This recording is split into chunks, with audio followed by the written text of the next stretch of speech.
అందరికీ నమస్కారం. ఈరోజు 90స్ కిడ్స్ ఫేవరెట్ స్వీట్ మైదా బర్ఫీ లేదా పాల్కోవాని ఎలా చేయాలో చూద్దామా? నార్మల్‌గా దీన్ని మైదా పిండితో చేస్తారు. నేనైతే శనుగులతో చేస్తున్నాను. ఒక కప్పు శనుగులకి ఒక కప్పు చక్కెర, అరకప్పు నెయ్యి తీసుకోవాలి. తర్వాత శనుగులు, చక్కెర, 2 ఏలక్కాయలను తీసుకున్నాను. ఏలక్కాయ ఫ్లేవర్ నచ్చని వాళ్ళు ఒకటి తీసుకుంటే సరిపోతుంది. వీటిని మెత్తగా పౌడర్ చేసుకోవాలి. తర్వాత ప్యాన్ పెట్టి నెయ్యిని అందులో వేసుకోవాలి.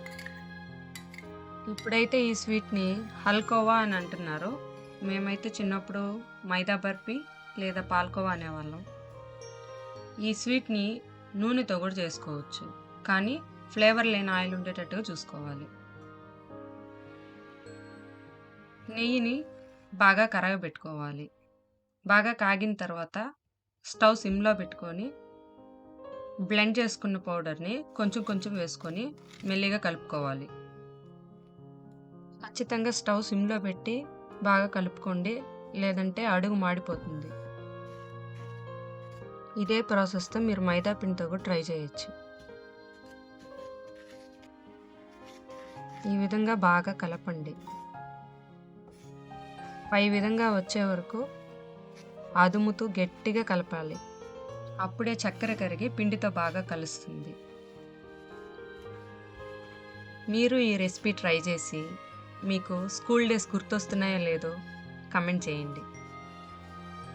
ఈ స్టేజ్‌లో స్టవ్ ఆపేసి బేకింగ్ ట్రే తీసుకొని బటర్ పేపర్ వేసుకొని అందులోకి ఈ పిండిని ట్రాన్స్‌ఫర్ చేసుకోవాలి. బేకింగ్ పేపర్ లేకపోయినా పర్వాలేదు. ప్లేట్ తీసుకొని నెయ్యి పూసుకొని దాంట్లో వేసుకోవచ్చు. నా దగ్గర ఉంది కాబట్టి వేసుకున్నాను. ఈ విధంగా గట్టిగా అదుముతూ యూనిఫామ్‌గా స్ప్రెడ్ చేసుకోవాలి. దీన్ని ఒక గంట ఫ్రిడ్జ్‌లో అయినా పెట్టుకోవచ్చు. లేదు బాగా చల్లారే వరకు అట్లే వదిలేయండి. ఈ విధంగా గట్టిపడిన తర్వాత పక్కన తీసి పెట్టుకొని చాక్‌తో చిన్న చిన్న పీసెస్‌గా కట్ చేసుకోవాలి. ఫైనల్లీ 90స్ కిడ్స్ ఫేవరెట్ స్వీట్ హల్కోవా రెడీ. మీకు ఈ వీడియో కనుక నచ్చినట్లయితే please like, share and subscribe. Thanks for watching.